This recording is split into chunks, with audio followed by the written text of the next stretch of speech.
Rachel futa amome boya salite neti kaka lititi na kati na semonge kome mango ata bapekisi mananda mama na Jason asolwala kitoko alinga nyungo te mwasi ya bato ya mwane penso na oswala ndoki zo comprendre mais ndoki bobi na ba chepel bobi na ba ya mundo on va décider maintenant osolola wingo osolola wingo ok ça vous comprendre osolola na cheta ba osolola na mo penso na benga na gishi samilo na atubita sotu na tota so na atoki kato to beti betu na la samba bon ça fait le test moi qui doit hériter mon son musika rito bela ni ko ya osala test o wanga chanter ça test et que ça soit tout noir ya na pour nzamba liko parce que solo ndimi ya na esimba oh c'est là nous éditeur azouanga na yo na biso baki bien net ngai pour héritage on a goût dans ça la section commerciale. OK. Ils apprennent ça qui section commerciale. Voilà na ya. Ngaso na zo qui goût et pas papa et on apprend papa est comptable expert comptable. OK. Ngaso na landi papa après héritier pas la ligne héritier modèle les anga.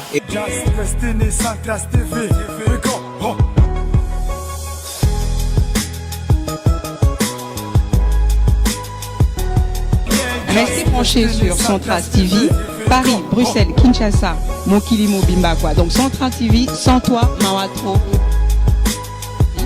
L'information réelle, nécessaire, l'essentiel. Donc Central TV, Paris, Bruxelles, Kinshasa, Mokili Mobimba quoi.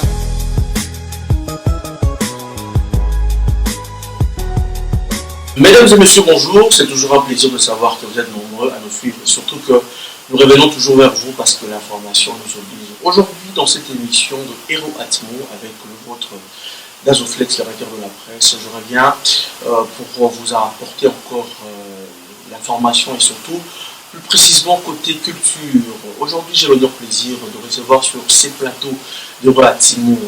Depuis 2021, on a eu à commencer. Je sais que bien tant est en train souvent de nous écrire et on est en train de recevoir des messages, des suggestions.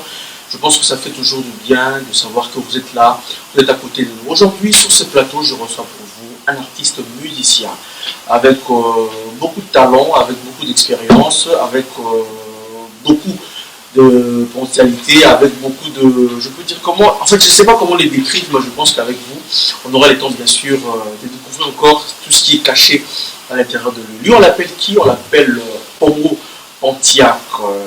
D'une facette cachée aussi par rapport à beaucoup, mais aujourd'hui, on va essayer de découvrir ensemble avec vous. Il est le frère, le grand frère d'un artiste, un musicien congolais que vous connaissez, Héritier Watanabe.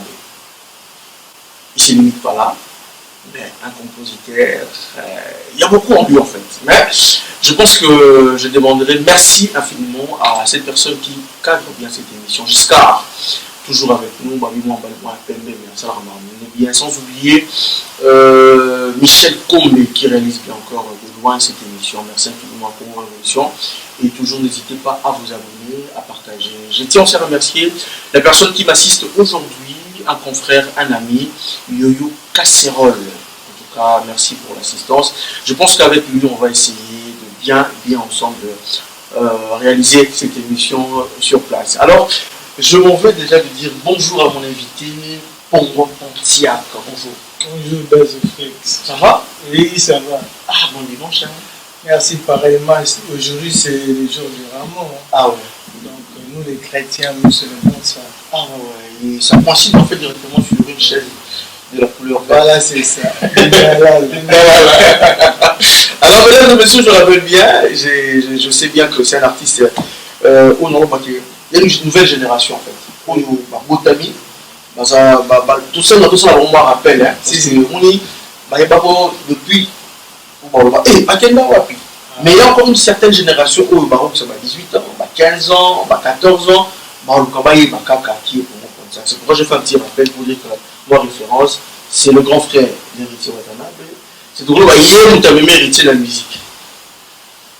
On peut dire ça? Oui, on peut dire ça. Parce que dans toute la famille, il y a tout le monde qui a Bandara. Ok. Après, il y a un peu de quoi. Netingai. Pour héritage, on a un goût dans la section commerciale. Ok. Il a pour ça, c'est une section commerciale. Oh là, Nation, on a qui goût et pas papa, et on a papa est comptable, expert comptable. ok. Nation, on a papa. Après, héritier par la ligne, héritier modèle les zanga, et là, non, papa qui zanga. Ok. Parce que Bissot est arabon, tout l'arabon. Voilà, c'est ça. Aujourd'hui, tu es fier de lui en tant que ton petit frère. Trop fier même. Et ça, vous le souvent des pour lui. Et si on a 20 000 ans, normalement, nous avons réalisé ça là, on a bien. Il y a l'homme sous on a commis en moitié, mais non, on a qui l'ont. Pour moi, on a une lima bête musique. Ah, si, là, on a une lima bête musique. Si on a une lima bête, ah, si, il y a une bête musique. Je te dis vrai. Ah ouais? Parce que mère n'a pas besoin de linga témoin à la bête musique. Pour les amis, ils ont dit la référence pour parce que l'héritier, il était très intelligent et chic. Ok, tu vois. Héritier, tu vois, la 5e année des humanités, moi, je vais 95%. Et ça, aux gens normal. Si vous mettez sur l'ingati. Mais c'est que je peux à l'époque, c'est que je peux on peut faire la nuit. Nous avons expérimenter plus que nous. Ah, ok. J'ai dit, comment ma casse de la mettre Paris, n'est-ce pas? Voilà, c'est le début déjà de cette ambiance. Je pense que cette émission fera énormément plaisir. Nos artistes musiciens nous sont, et surtout que nous clôturons bientôt le mois de la femme, c'est dans quelques jours. Nous pensons vraiment spécialement à dédier cette émission à toutes nos femmes, à toutes nos mamans, à toutes nos jeunes filles, à toute la génération de Oizoya, nos tantes. J'espère que. Moi, c'est pas ça, nous allons pouvoir balayer. Si? Moi, un petit coucou à maman. Bon, ici, ma petite sœur Annie, ici, ah, ok. Namita Luanda na pesi ba mon dimanche. Tout ya catholique ya makasi de voir maman Abisso. Donc la pesi bien la maman Abisso, donc sans oublier Thiago Silva, grand défenseur. Thiago Silva n'a plus le mot trop place aux.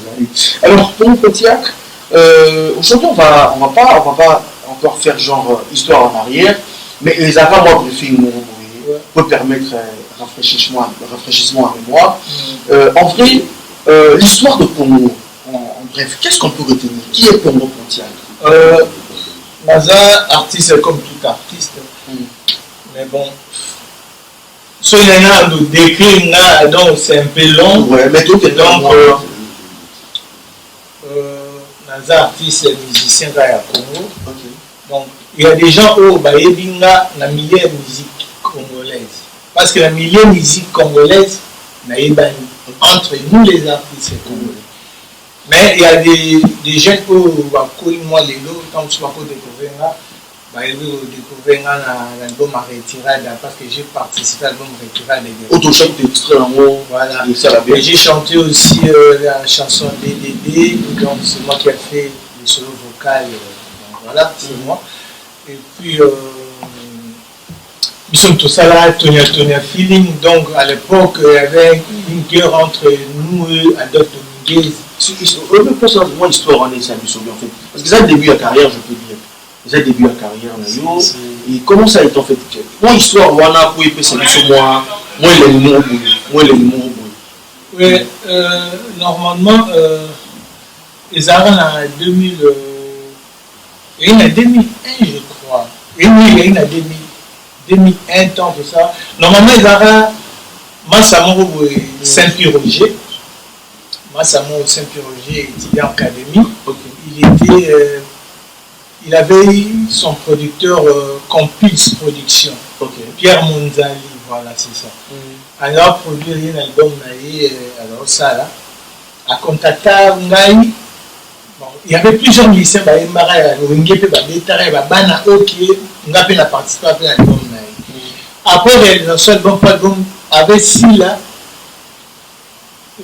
tu as dit que Didier Dimenini, Donc, tu as rappelé moins belé, quoi.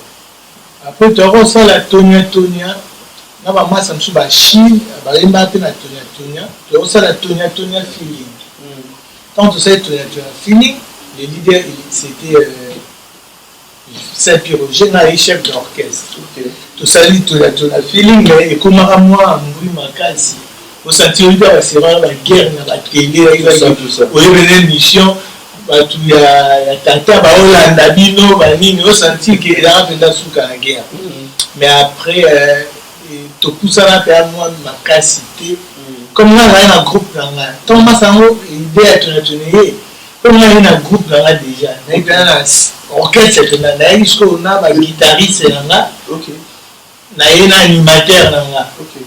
Oui, voilà. Il y a un cinématiste, il y a un animateur là. C'est un monde de tout ça. Tout le ça, il y a un masse à tout. Mais aboutissant à tout. Voilà. Ousmane Sana, on va soutenir Bisso. Donc, il y a un casserole qui va se faire. Mais, il y a aboutissant à tout. Après, il y a un orchestre. Il y a un orchestre, on a continué l'orchestre. Moi, ça pas continuer, mais bon. Il y a aussi un art, il y a un tableau, il y a continué chemin. Après, il y a eu 2002, dans 2003, tant que maison est outil photo à laquelle il est. Il y a un mon tour quand la samba, tout ça, dans 100 000. Nagi chez 100 000, tout est surtout tout à tout les gâteaux. Tout petit tout dans la samba. Bon, ça fait le test. Moi, vous dites, Rita, moi, nous sommes ici car ils sont belles amis. Il y a ça la test. On va chanter ça la test. Ça fait tu aller.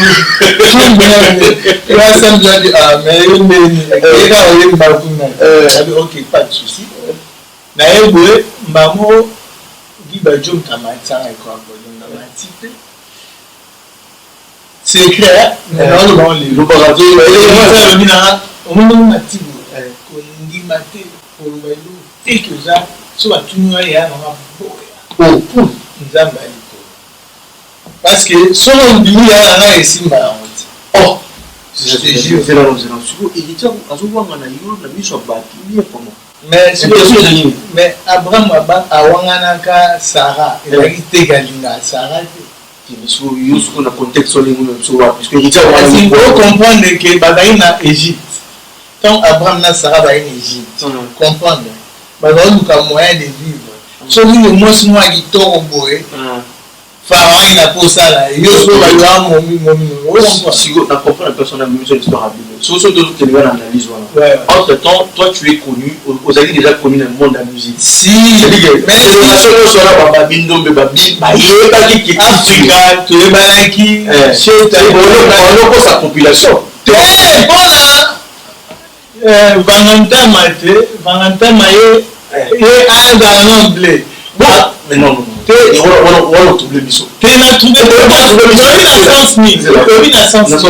Parce que son Valentin m'a timé. Non, faut-il poser la question. Ça va, ok. Papi Kabemba, il me dit secrétaire. Elle a eu secrétaire, bon, il a eu mais il a eu secrétaire. Papi Kabemba, tu dis, ah, oui, ça va, ok, pas de souci. Télémala télémi naimba blandine pemba oui voilà naimba blandine pemba naimbi batu basepeli na ok c'est bon vention abonga na c'est bon zana mpanzi batu pe basa supéter c'était temps naimbaki et l'équipe se met batu na ya barre pa police celui là on est za nous tu m'as dit tout le monde a son mon habit à la cara on comprend ok tu parles la vie sur la normale na ben habit à la cara mais il y a un jour mususu ba na ba matériel susu pona parce que ba tout ça on va tester dans simba là par rapport au na imba ok est-ce que ba yo kanga on comprend mais na mata podio muto abenda na mata bayiluta matanga binda pe na mata po balukanga na mati pe kwa po tout na mati du coup non venture na so na ndoki zo comprendre mais ndoki bo na ba chetel ben bo ni ba na mundo on va les aider maintenant sur la wing ok ça vous comprenez also na cheta na osolola na mo venture na binga en fait donc yo comment dire donc la qui na chose était oui ici comprends ici il y en a pas il faut que la motivation ici noté par la comprends donc kinde maman dit ba miko après kinde gonde tse ba mais na suka na comprendre que Nicolas peut vraiment bêta na kakol faut Nicolas ne va kakol si vous on a place on a eu c'est moi et l'autre mon poil tout dans ma place on a c'est-à-dire quand je me rappelle dans l'histoire hérité Watanabe tant au boulot bah pour ça hérité je pense que tu es la première personne là-bas pour hériter avec la musique c'était toi oui qui a dit non mais ça dit bon je sais pas ce qui vient de son la joie qui n'a oublié pour qu'il a surtout qu'à qu'il y ait un autre dans le hérité avec la musique parce qu'il hérité a passé à si tu mets tout que là quand il est à la maison mère tout que là la mère a bisou tiché pas quand même l'autre alors vous tu me fais comme je tu délire de ça c'est non là compris là protocole pour ça tu m'as me délire là me délire ça tu nous que na royaume ba roi ba balé ah ouais voilà tout ce qu'on comprend dans la royaume ba vous a dire mais c'est un plaisir si ça me fait plaisir de voir mon petit frère avec énergie miange mis des mots carton lelo autant sur autant ba doma umba lelo za miange mis des mots et puis ça a généré les opinions il s'appelle sous sur le retiré dans l'autre côté dans la meilleur album ti lelo na mona est incontestable oui moi en fait c'est là qu'on a imité n'a participé peut-être artiste oyemba a Zulito inaye a Champa na yo donc yo no kara oya osala sur le bité sur oui car pourquoi cette fois-ci tu n'as pas participé album a munene wa retiré d'abord on a participé pena ngane na ba hérité kata yemba na boy salabu mais quand même c'est vous très fier de toi makasi bon on continue yama omoni na musique à Congo lelo bato ba koye ba eza ba yo casserole na masana tika ya kina mama mpe États-Unis za kina na toliko baone mayoka omoni ba orchestre nyonso za kisasa ouais ba orchestre nyonso za kisasa lelo ba misela na baza ata ba bina file ba misela nzamba liko oh bon on te parle école ba mité bina file ta china te ba musicien ba orchestre omi tout ata maison mère lelo on a pas mutango ngilo abuta shinga na bango là nous allons prendre avec force. Vous comprenez? Oui, tous les orchestres, que l'on est loté, quand on est loté, j'assume ce que j'ai dit. Tout le monde a dit. Vous comprenez? Mais l'orchestre, on a cité. Mais il y a un strict mot de la mission bon, succès, on ne peut pas la mettre à la single. Et d'abord, les gens à la télé, à la radio, on a la promotion, on a le niveau de ça. Vous comprenez? Oui, la mission de la China, que ce soit orchestre, on a cité. Il dit que orchestre, on a la bande musique qui cale. L'orchestre, on a dit que renouveler l'orchestre en 2009. En 2009, et ça là, to beta pesika aussi la to beta donc voilà quoi mais la mission baza par-ci par-là ba épiqué Toruta non ko wana tika Toruta c'est un humain c'est un grand formateur toujours formation tu tiens pas net notre hasard surtout tu es formaté non c'est trop non parce que pour moi on temps et ba chinga fa et ba so binoté vous attendez on accepte t'es qu'on a dit cette orientation. Ok. Il y a quand même beaucoup orienté alors. Oui, orientation ça va. Orientation, orientable, mais que formation, non. Formation c'est trop dur. Parce que mutu nyonso ata awenge okebeta awenge so oyebi te bazwa te il faut oyeba quelque chose. Voilà, c'est ça quoi. Bon, merci beaucoup, je pense que ça nous permet d'évoluer et c'est sur rafraîchissement. Je pense que des téléspectateurs on a vu sur le droit de découvrir en fait qui est bon Pontiac parce que aux Arabes un peu trop silencieux et silence naïo à chaque fois que tu as parlé ça a toujours plaisir il y a eu comme histoire.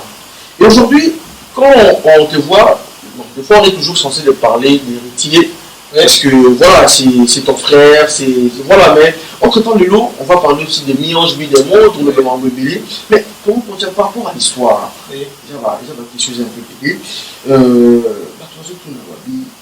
pour Pontiac est-ce que c'est parmi les gens aussi aux Arabes héritiers pour nous c'est quand même dans le bon mais tant que l'héritier a plus une erreur réaction pour Pontiac des Arabes ils ont réactionné que papa n'y a en haut on a accéléré. Mais je ne peux pas le dévoiler ici à la télé pour dire que j'ai engueulé l'héritier parce qu'il a fait ceci, parce qu'il a fait cela. Non, je ne peux pas le dire à la télé. Tu vois, ma famille, ma belle sur les alliés, il faut qu'on consomme déjà. Tu préféreras que l'Ukande moutassa à ma bête, Kolobi. Tu es en loi, au sac m'a donné le poignet, tu préfères ma belle. Quand le soeur est ça, mais là, maman est sur le pain. Ça, nous pas si calme. Mais comment tu te sens tant que l'héritier a l'erreur? Comment tu te sens en tant que papa? Je me sens comme tout un papa. Donc, ce moi, dans un erreur, toi, dans un problème, dans un attaqué, tout est à sa guerre, et l'autre est et ça a toujours passé. Parce que tu donnes une question. C'est mon sang aussi. C'est comme mon fils. Pour avoir moi, on a tenu la classe, tu vois. Dans le sens où. Non, parce que je me rappelle encore, on a vocal Mauritius, ça là-bas, pour mon concert à l'aise. Pourquoi? C'est parce que. Ah, t'es bien. C'est un problème alors. C'est qu'il faut aller là pour le concert à l'aise. Ana tembe, ana tembe. On comprend. Donc tembe, cest tout le monde sentit que tembe, tout le monde veut déranger. Et comme il est à l'aise. Ah ouais. Donc assez il va être à l'aise. Donc voilà. Super, on va passer avec au milieu des coupes. Et Aebi, c'est pourquoi il m'a dit bon. Mais non, il va plus le parce qu'il faut le par contre. On va passer avec la banane parce que la banane par rapport, tu es très fier d'héritier Watana. Là, on va mettre ma beaucoup. Tu es la place, tu as toujours une question oui, comment tu descends? Mais à la carte, essaye de se rappeler pour te dire non, voilà, où tu es à l'aise. À ce qui est à la alors, au moment où il est, si tu es non, pour mener la mambo, c'est ça, c'est la mambo. Mais au moment petit frère a ma casse.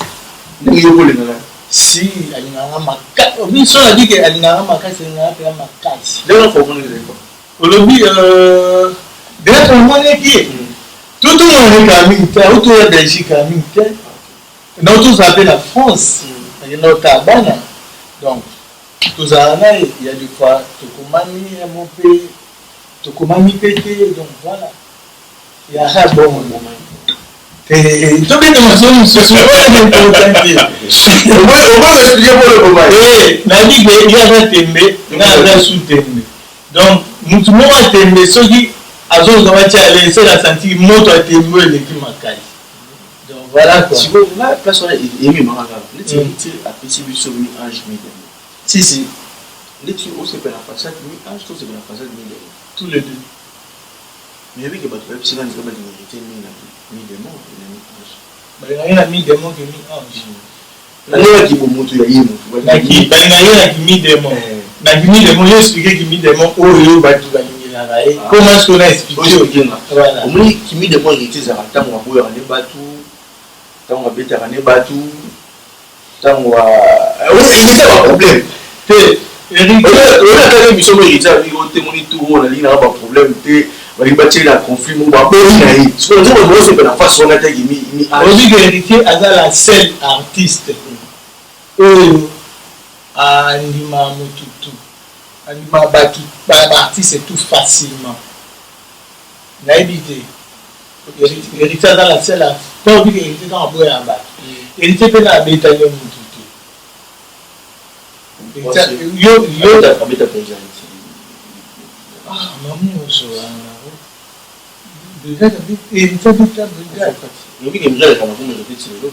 hérité bazalaki na podium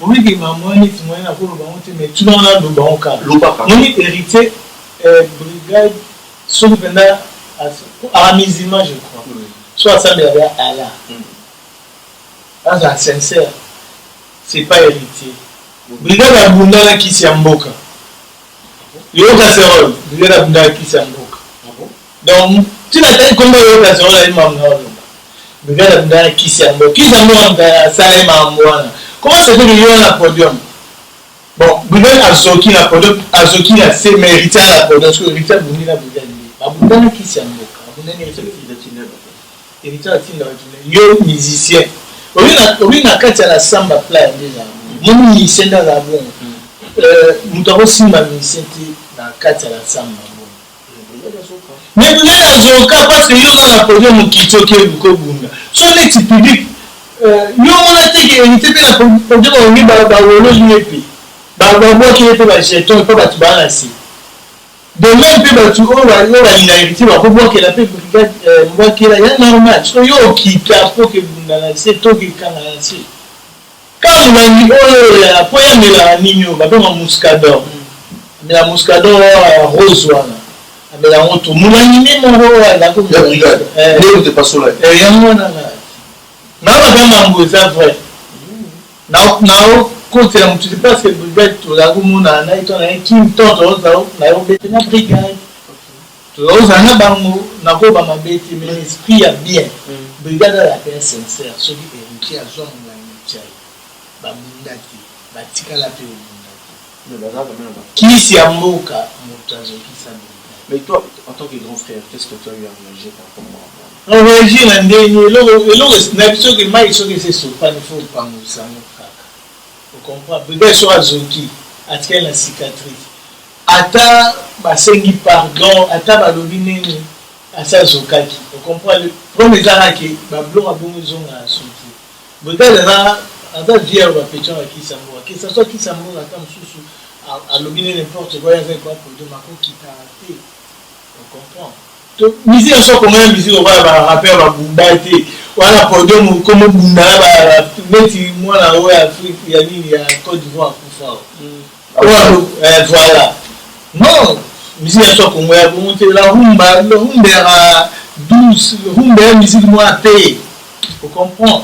Tu veux ta rumba, tu veux ta musique il y a la rock te, au kata kimono ko kufa. Non. La sens quoi. Alors, pour nous continuer, si on va quand même tout petit ça moi les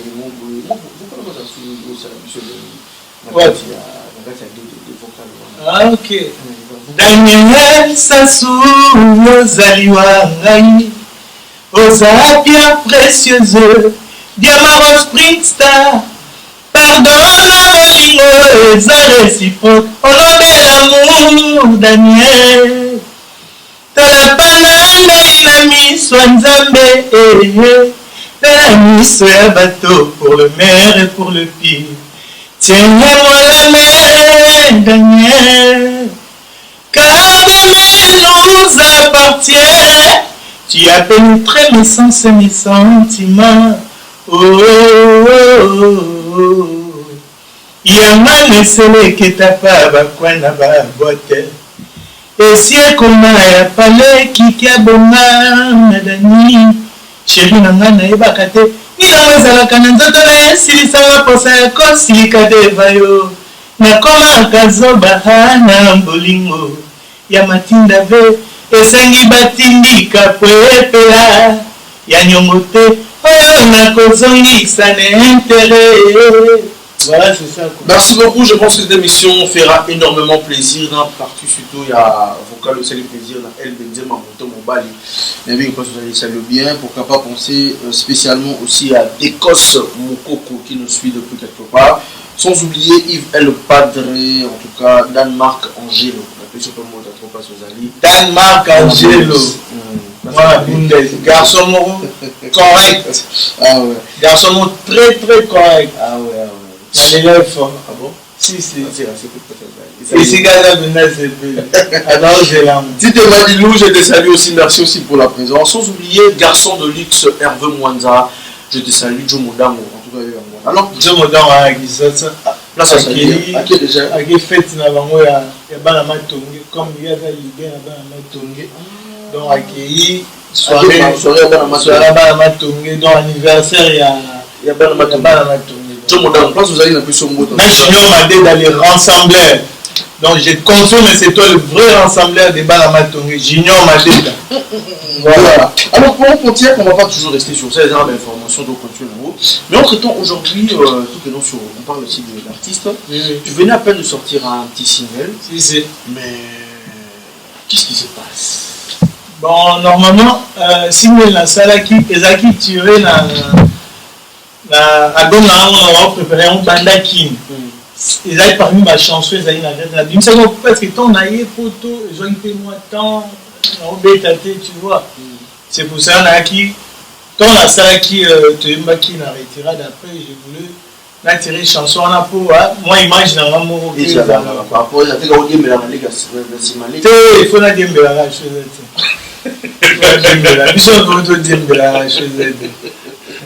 on comprend donc là on dit oh et ça on m'a dit Mutumo vlone wotenda. Na ogenda. Oyo no de sabe wasebeli. Tuna ogenda.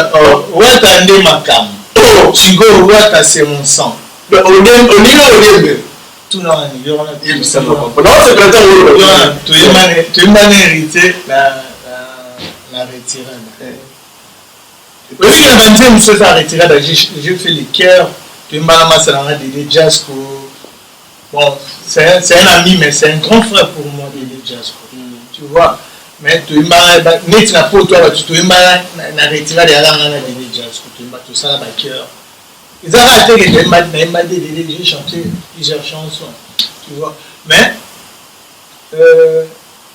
dis-moi, on a bossé une idée dans la vie. Il m'a dit, après, et tu gagnes quand même. Il faut et ça continuer. Il faut que je profite. Tu m'as hérité la retirade. Hérité m'a fait la batue bien arrêtée. Elle m'a fait la mission la retirade. Mais la mienne m'a bêté. Parce que là, on a hérité, bah, hérité, c'est tout. Donc, moi, je n'ai pas ça du tout. Qu'est-ce qui fait que dans un concert à d'héritier, moi, tu participes jamais? Tu es bon. Pour participer, il faut être sur place. Non, mais non, qui moi, Nicolas, non, mais moi, qui déjà. Non, qui là, qui t'es pas qui, non, ouais. Et moi, ouais, Hans le zone. C'est film. Non, qui ceux qui concert les arts. Non, rien, on s'arrête. Est-ce qu'on joue dans celui qui dit donc il faut jouer en tant qu'artiste pour qu'on a celui le chef? Non, héritier a l'idée et orchestre. Moi, on dit mais héritier mais je suis pas musicien d'héritier. Tu es notre charge. Moi, ce jour là, il y a un passage. Et comme ça, bien, je profite de travailler, de répéter avec le musicien pour toi, on va répéter ça, tu vois. Donc, on a profité de dans son orchestre, on a répété, on a musicien à la team. Ils ont encore grave tête, mais la même on va dire que pour moi, Pontiac. Voilà. Après tout ce qui s'est passé avec Héritier Watana et Ranson et tout ça, de l'autre côté, on va tourner à Yukana. De l'autre côté, pour lui, il y a un autre émission où Héritier a un problème sur le Héritier en produit. Déjà 20 ans. Si. Vous assumez moi. Et changé pour les autres, on va faire l'héritier en police, c'est-à-dire que 20 ans, tu as police héritier. Si vous voulez héritier, il y a des zones, la zone qu'on a 20 ans. C'est que vous comprenez, au moins, les noms héritiers sont considérés pour ça faire en police par hasard. Non, c'est que vous devez comprendre les démarches. Comment on va le bar ici, l'émission, tout ça, aujourd'hui, c'est héritier très impoli, c'est parce qu'il y a quoi là, on a tu me l'avais dit. La vie héritier sur un baigné impoli. C'est que vous avez un police apprécié l'éducation, n'est-ce pas? Oui, on a malobi déjà au hérité. Hérité sur un benyen pour lui. Oui, les missions, on a dans la moi. Oui, d'ailleurs, on a tant là, tout ça, on peut en parler. C'est calme. Et puis, on ne héritier, ceux qui vont payer un poli, c'est que vous rentrez en compte, c'est mal. Vous comprenez pourquoi? Comment se fait que moi, non, je suis ici, Bandeko naïe, comme moi, l'amour, habité, papa en colis, il n'y a que ça, la maman, mon sous-sol, à côté. Vous se payez. Et comment vous payez un poli?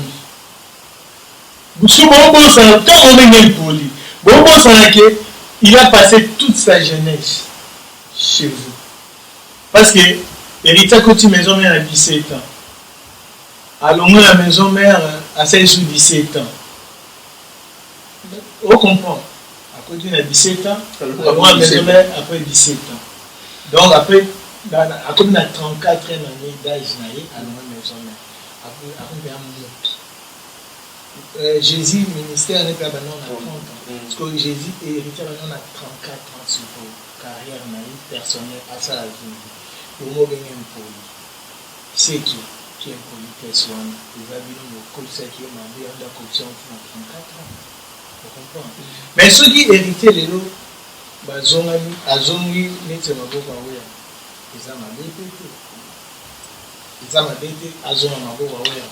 parce que où est la nez où tu as yébi ndenge azaki na ye pour commissaire impoli wana ye pas yebi ndenge o longolenge impoli wana ba kola ye wana parce que moi les héritiers wana moi je parle de mon héritier, moi je parle pas des héritiers au Kabia.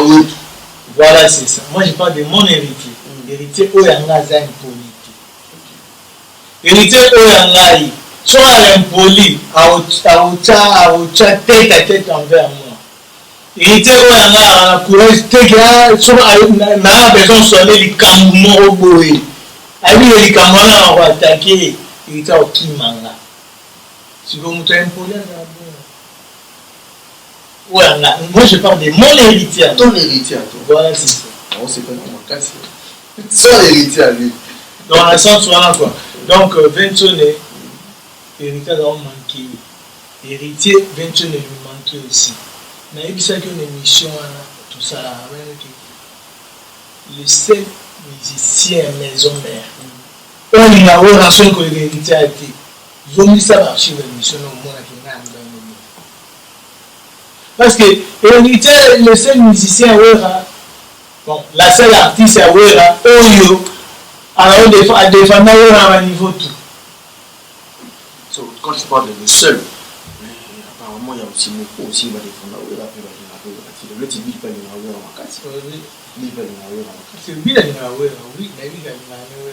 mais il fait défendre à niveau tout. Au petit moment à niveau tout 20 na mambo na vous comprenez à défendre 20 na mambo belé à travers le conseil te wana epelinga te wana kokotala mama te ngana soki héritier à défendre 20 moi ata Africa Africa no mona Africa lobanga boye na mission parce qu'elle n'a vu la banque. Vous comprenez non d'ailleurs bisco voilà c'est le Africa oui voilà Africa parce que hier tiens le bongo aloba poani ouais 20 ba petit na tout ba ngaki mais mutali na 20 ko héritier azaki voilà quoi ça là il mancané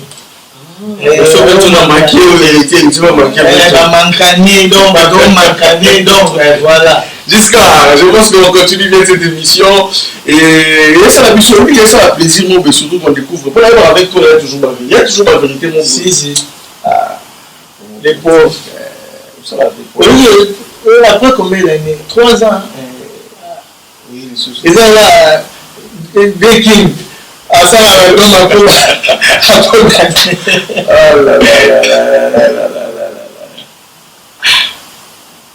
où ça vous pouvez yo le bala na sense le bala ngai yani ikolo quand ça sous Benjamin l'homme de cheval blanc le maman belé Benjamin Mafuta Dégage Joël Mafuta. Il y a des cahiers dans mon musique. La plus sombre de personnes. Guillaume Monokoko, je te salue aussi. Guillaume Monokoko. Sans oublier Enaki Tata, maman présidente. C'est vrai, la plus sombre aussi. Penser spécialement à Marcelo Cavouane. Cavouane, la plus sombre de personnes. Alors, pour mon petit acteur, Bélé. Mais tout ça, c'est un mauvais gars. Mais tout dans l'année. Maintenant, on a signalé bientôt là. Là, on s'est à live acoustique pour nous voir. Je vais chanter quelle chanson. Déjà, tu es en discours de live. Tu es en pourquoi on peut déjà tout mais c'est fait. Ça, on va au petit concert, au petit concert, car ok, c'est mon bébé qui déjà le petit concert, mon chien à YouTube. Voilà. Genre, bon. La personne, comme ils ont dit, mais déjà, la commune. Pourquoi tu as pas des choses où ils te posent à l'arrêter? Non, en fait, live acoustique, ça va nous dire, réalisateur. Bon, dès que ceux qui sont là, qui est là, ça la couplé, je peux le faire. Mais dans ça, là, live acoustique, c'est la même chose. Non, il m'a dit, bon, bah, quitter. Vous comprenez? Nous, tout le monde a revenu de la race et héritier. Nous, tout le monde a revenu de la race. Vous devez avoir le terrain. Obi? Vous devez avoir le terrain. Toi, le terrain, on est. Si vous voulez me dire, vous va faciliter. Tu n'as pas bien comment on est sur nous, tout le monde a recouvert au lieu, il a héritier. Non, on dit, mais ça veut dire bien. Ma casse. On comprend, mais là, il y a la chanson là. Comme la chanson à peu près. Donc, il y a 4 titres. Il y a live acoustique. On peut faire un bon live. Donc, réalisateur, on a ça la casting, il y a la mission où vous travaillez. Ici en Europe ou au Bétron? Ici. Bon, H base, héritier base. Ok. Il y a une réalisateur, il y a maman. Donc, il y a ça casting. Donc, si c'est bon, bah, moi, non, qui est dans Quinton, dans zone là. Bah, non, et en fait, arrivé là-haut dans Congo, tu es où qu'il est plus. Enfin, je sais que ça visite familiale. Non, visite familiale. Rien à voir avec Mamandou. Non, ma musique a été. Son musique écoutée là, tout ça, parce que tu vois la soldate. Ça va, Jomo, avec l'électricité, on va tester là. So, à Québec, il va au courant, il a bon ça. En tant qu'artiste et musicien pour vous, beaucoup d'albums sur le marché, beaucoup de d'albums sur le marché, comme plus dans YouTube. Oui. Lecture dans les années. Oui, normalement, parce que le producteur, la musique congolaise, le producteur, je comprends. Bateau, après ça, moi, musique, notamment qui est dans la production, il y a Camerounais, Jean-Pierre Sarr, la Sonima musique, tu vois, les lots, David Monsopé, Azo, Bundabundanae. Donc, les lots, comment qu'on s'autoproduit, tu vois, moi, je suis artiste, je suis bien affilié. À ça, la production, à la producteur, tous les musiciens, moi, tout le monde va chez moi à fond, mais à ça, producteur, il faut qu'il y ait des producteurs, on va voir comme la musique sous un niveau, pour comprendre. Et puis, coût d'achat sous la musique congolaise, moi, on a voulu 6 CD. Moi, je m'ouvre, na nini, na baba ya obele là. Tu dois télécharger musique, carte mémoire, sont 1000 fois mes musiques au félé. Tu vois, aux autres télécharger musique à Batu. Moutazui, tam sous bambou, la pas comme à Bandem. Mais lorsque vous autres télécharger, on dit mon félé. Donc, producteur, donc, gouvernement de congolaise. Ah, mais quand on écoute, moi, comme expert, moi, inspecteur, oh, hein, voilà, bakangata, bateau, la salle à vous. Mais il y a un moment où le ministère de l'Homme a bon. À ça, l'album n'a pas on dirait l'album à maison mère, je crois. Maman télécharger les bateaux, dans la carte mémoire. N'a évité l'alcoolique, peut consister pour la sûreté, la honte, tu vois. Et ça, bien été. Musique, la biseau. Son avis est au Mata. La Kosi. Son avis est au Kita. La sûreté. Mais musique, c'est un cas normal. Comprendre. Et il y a tout le monde, il y a Botanga, il y a tout le monde, il y a passer à Clément Roboé. N'avait la biseau à Beba, il y a Azom, mais Kaka à Kotinga, mais il y a Beba, les gens du Congo, mais surtout autant dans les rues, il y a tout le côté. Mais, dans ça, moi,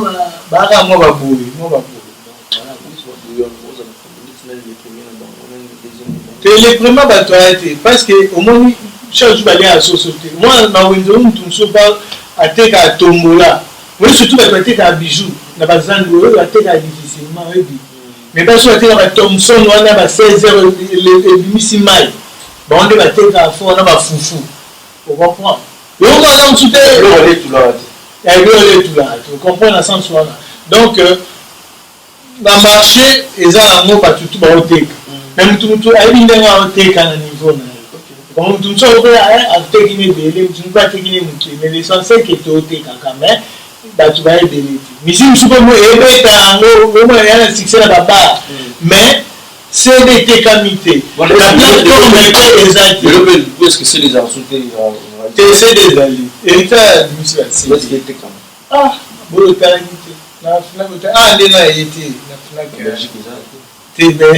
mais centre musique africain à Paris, à la Belgique. Oui, mais pour te comprendre, il était comme il faut dire type, c'est n'importe quoi. Ils ont à Paris.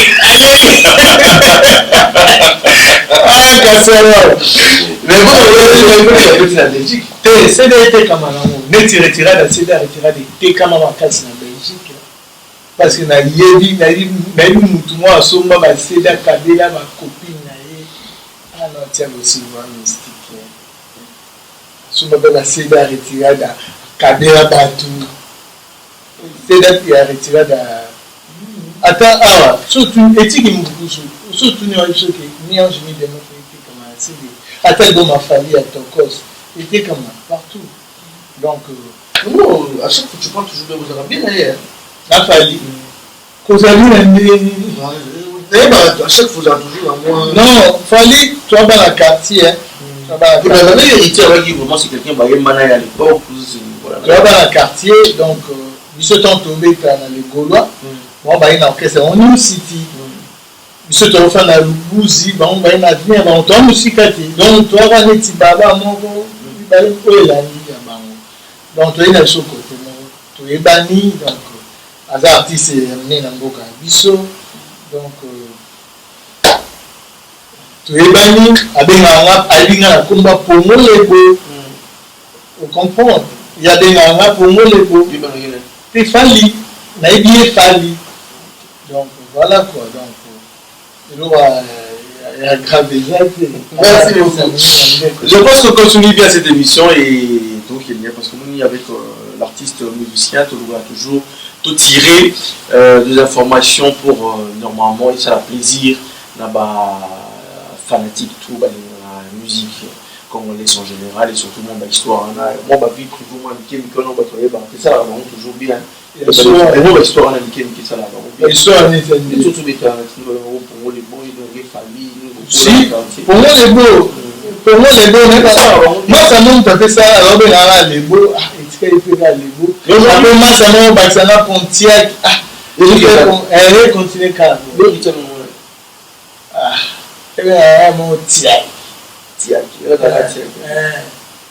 mais famille mobimba ben après oh famille mobimba na la président éternel président ta première primaire na chef de la classe oh na troisième année des humanités tellement na doublaka OK na déranger fort ta professeur titulaire en Senganga maintenant Luka muto ma bidel en Chiki vous comprenez parce que habitude na rosa bidel na Luka na pona petite mon petit ange moi salaire a combien à bava na le monde na été sous mutu vous comprenez donc moi là éternel président voilà et quand on bimba la mère la père la bien prise donc voilà là pour vous prise au président la président et moi autant toujours les aussi mais comme sous-sauter des autres hommes aussi mais madame le président madame on fait ça biso to on fait ça groupe président mais on tire dans le président na président oh mais ça là je fais ça un exemple naturellement chef d'orchestre parce que il est au moins tu es sincérité chef d'orchestre nous étant à l'omoi qui n'a pas tout mais l'orchestre peut côté des bandages ah maintenant la bête na musique orchestre ça va quitter nabetaka musique orchestre. Ah bon? Si ke nabetaka pa bato moko boye yoka wana osala eloko oyo te nasala yango te bolelo balexika mwa liboso osala beta nde babinabinama te nasala mambo yo oyima moko na place na nga tobanda baorchestre na biso ya biso moko tosala mambo ya biso moko ke naza musicien ya motu non ata tant tobetana legola potion magique legola kolo orchestre ezalaki major yobo aki soda beta musique ya tiala bango ayeloko soni ecomo nde ya beta ne musique te akosoutenir bajeune parce que legola eutana retrouvaka wiriko comprends major ozali présent retrouva donc retrouve atiala mbongo nde mona orchestre orchestre ateki voiture natie mbona po orchestre émerge bamusicien bayo oa baadministrateur orchestre bengai balekala wana fachaka tikotaka mbila basoda mobutu tena te soviala mbila récupéra l'art na ye alongo retrouve ake kosala orchestre ne groupe ne les Gaulois. Comprends. Merci beaucoup. Je pense qu'on tombe aussi vers la fin hein, parce que cette émission, on ne va pas tout dire parce que l'artiste a zappé surprise, il y aura toujours de surprise en surprise.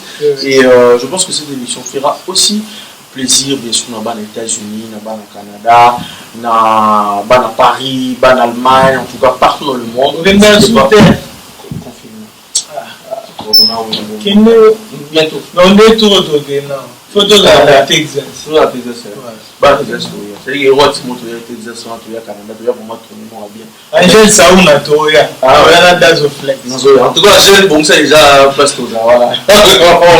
Alors, on va un peu évoluer aussi pour tout tenir la souka. Mais pour mon Pontiac, c'était vraiment un plaisir. Hein. Mais qu'est-ce qu'on peut retenir de l'artiste comme programme? Oui, dans une sur il y a la semaine autour, tant dans zone là, parce que nous c'est là réalisateur, il y a projet là, et puis ça c'est bon pour tout bandama, non ça non live acoustique, pour banzer non la bêta un kim, la bêta on a opéré la 5 là, donc non ça, même que Yozali, Mayo casserole Bazali. Papa Moufassou la baza va te béler baza.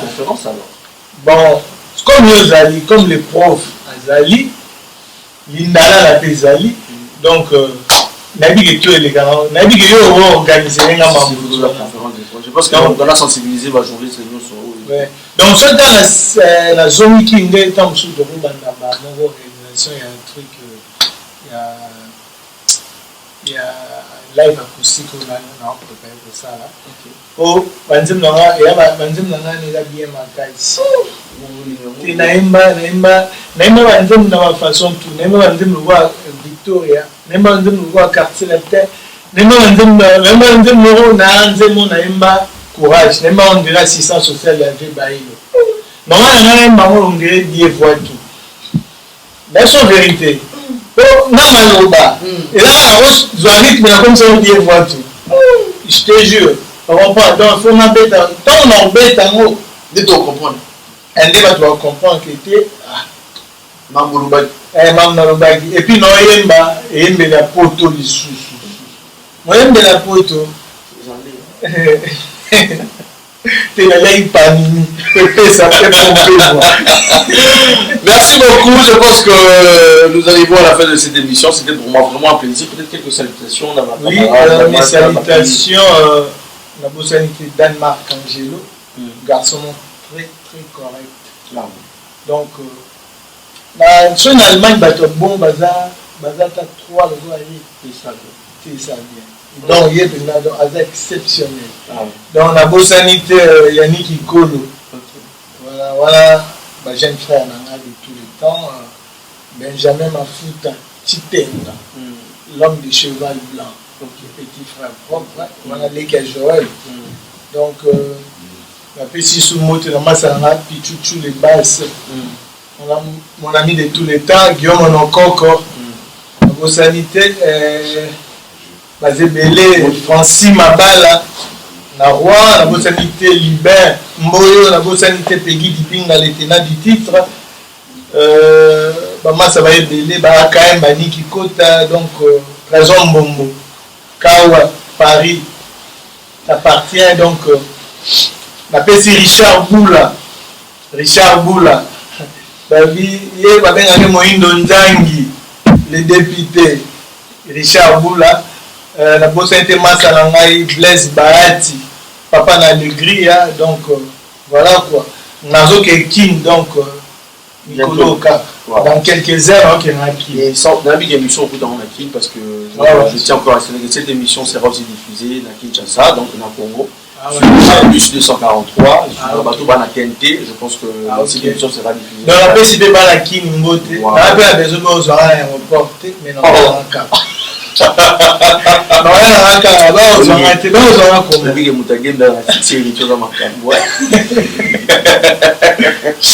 je pense spécialement aussi à présenter mes sincères condoléances à mon ami Nicole Vangou, ma pote. En tout cas, courage, elle vient de perdre son papa, Nicole Vangou. Ah ouais, donc, Nicole Vangou. Condoléances, courage aussi à toi. Et sans oublier Karine Chitenge, Henriette Kachinga, en tout cas beaucoup, hein, Ma Brune, Poupette Mouméné, Rosapina Ebele. En tout cas, je pense que cette émission aussi sera diffusée sur notre page Congo 10 avec Zidane Fikula, dans le l'histoire, la pyramide. En tout cas, je pense qu'on va se retrouver prochainement pour un nouveau numéro. Restez toujours connectés sur votre émission Héros Atmo avec le recteur de la presse d'Azoflex. Je tiens à remercier cette équipe qui m'a accompagné dans cette émission. Giscard, 100% toujours avec toi, Babi, Tozalawana, Babi. Trace 100% trace, c'est ça? 100 trace TV, voilà, toujours que Wana pour. Giscard a modifié, pas de côté, et ça a bien.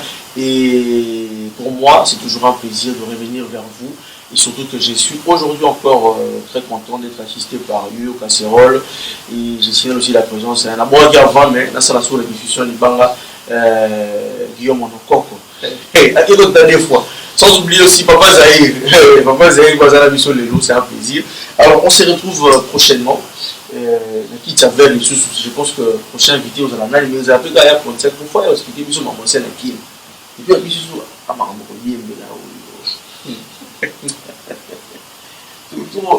puis, il y a et ça, l'autre, on a dit que nous avons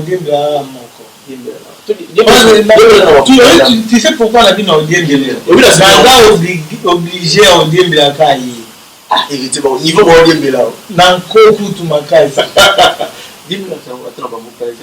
sinon ça on a ça là, on a retiré on a ça là. Il y a un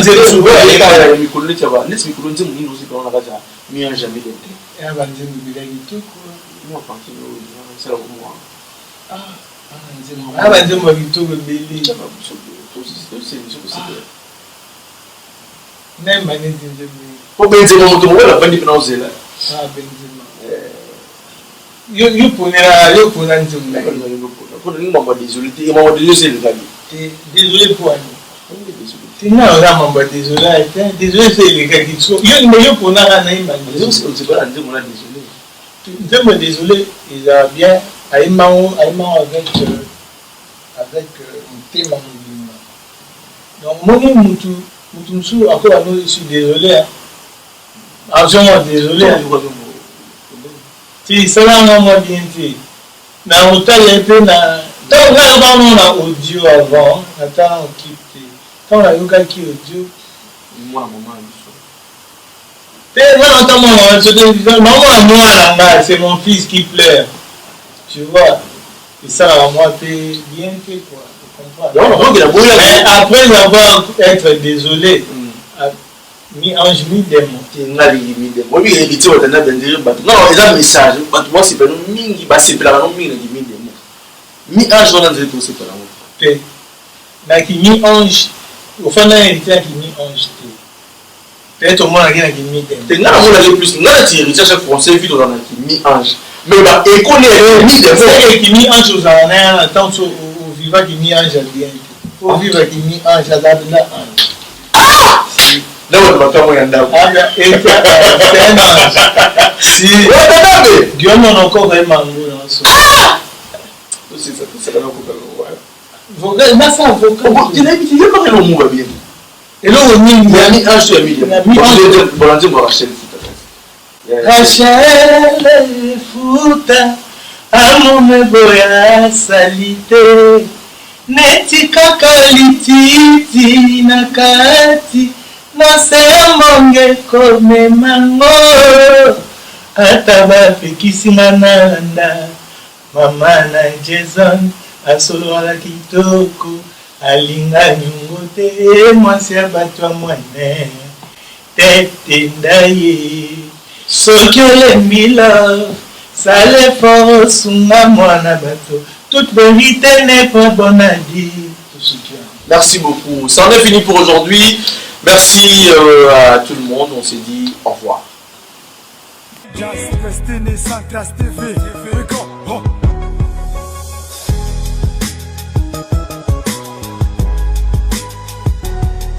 Restez branchés sur Central TV, Paris, Bruxelles, Kinshasa, Mokili Mobimba quoi. Donc Central TV, sans toi, Mawatro. L'information réelle, nécessaire, l'essentiel. Donc Central TV, Paris, Bruxelles, Kinshasa, Mokili Mobimba quoi.